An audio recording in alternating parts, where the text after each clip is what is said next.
perfectly visible. And this immediate and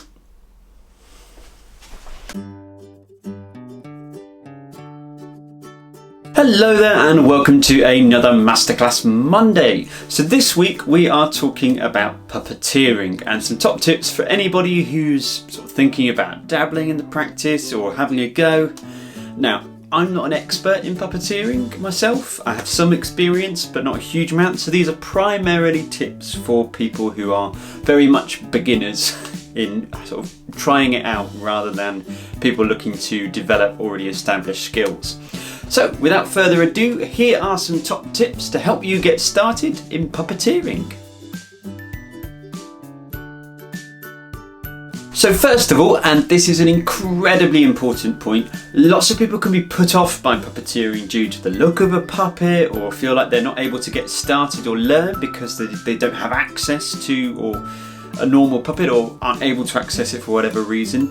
The reality of the situation is that absolutely anything can be puppeteered. You know, don't like the look of a creepy puppet? You're not alone.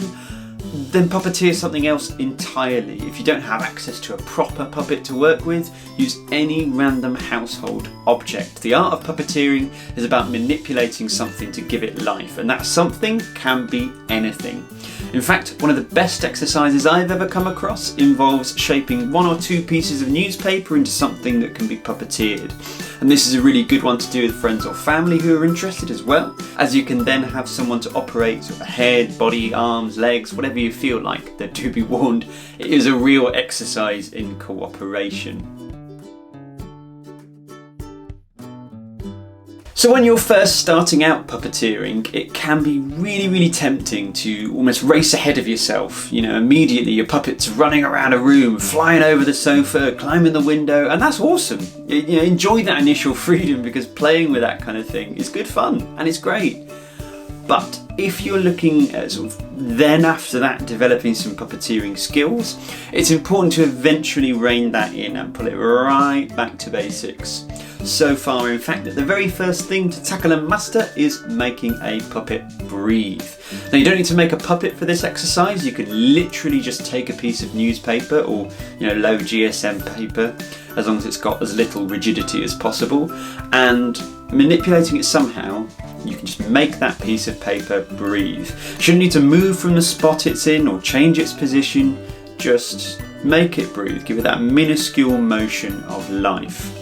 Now, when it comes to upper levels of puppeteering skill, the devil is in the detail, and gaining fundamental actions such as breathing is so important to helping you get to that. Once you've got a bit of confidence in how your paper breathes in a standard way, I do highly recommend that you then play around with how the piece of paper might breathe if it was a quick, timid creature, or how might it breathe if it's a very slow and relaxed creature, and how will it breathe if it's threatened or angry. You know, play around with all of these different sort of states that a living creature can be in and see what you find out, see what you like. Now, this point is very heavily linked with the one previously mentioned, you know, starting small and working with fundamental movements. Is that when we create a puppet, we want to exist in sort of the real world. For example, the horse Joey in Warhorse. Then we have to create a consistent physiology or way of existing for our puppet. You know, obviously for something like Warhorse, we can look at how horses move, how they transition their weight when they move, etc. But if we're going to make our own made-up creature, then it's important that, again, we start with fundamental things like breathing. How does it breathe? Then how it breathes will start to help us find out how it moves. You know, how do its legs bend? Does it have legs? How does it navigate? Is it through sight, smell, sound, a combination of all three?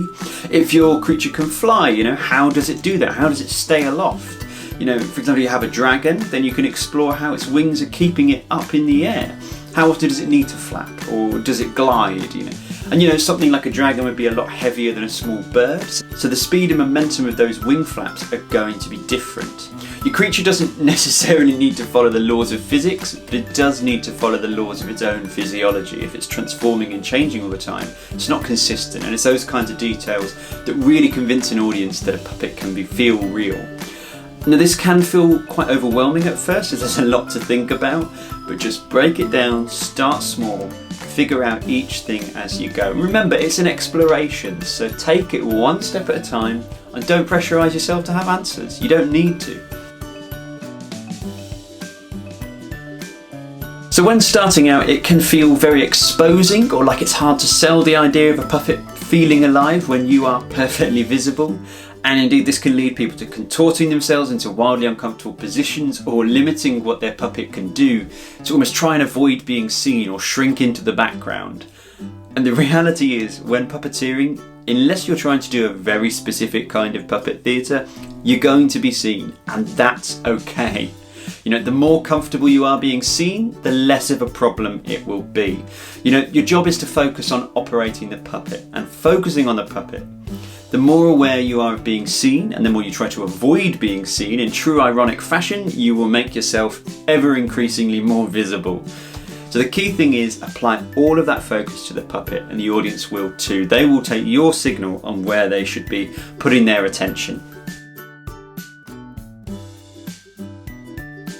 Now, when it comes to making the puppet independent from you, there are a couple of different situations where this applies sort of a little bit differently.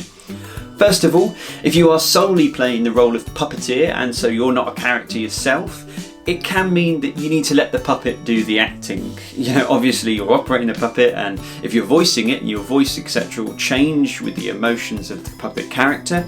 But if the puppet's over here and you're giving an Oscar-winning performance with tears streaming down your face and howling at the moon, our attention will inevitably be drawn away from the puppet and over to you. So imagine that puppet as an independent performer and express through them. Secondly, we can sometimes find ourselves in a situation where we're performing alongside something we're puppeteering, and this is where the independence of a puppet can really key. You know, when we want to effectively perform opposite a puppet we're controlling, it means we need to move the puppet independently of ourselves. And by that I mean sort of naturally as people, we often display more thought and intention in our faces and bodies than we might think. And this becomes very obvious. If a puppet's getting frustrated because we're not understanding something it's trying to tell us, then we need to make sure our face is showing our innocent confusion and not the puppet's frustration. This, more than anything else with puppeteering, is a learned skill that requires patience and practice. Two things we're all famous for, I know, but unfortunately it does. Because initially it's going to feel very much like patting your head and rubbing your tummy. But keep practicing and playing, and eventually you'll learn to operate one part of your body independently from the other. And the best way to do this, to be honest, is just play around when you get the chance. You know, make a mouth with your hand and then see if you can hold a conversation with someone else whilst the hand investigates what's around it. You know, a good one for practice can always be, film yourself attempting a double take between you and your hand, with both of you glancing at each other and then realising the other's there. Just keep practicing, and I promise, it will get easier eventually. So finally, this one is really quick, and it's one of the quickest easy fixes for when sort of first starting out in puppeteering to take your skills up a gear. And that is, for some reason, our initial instinct when we make a glove or hand talk is to just keep closing the hand on the vowels and opening them on the consonants, which is bizarre.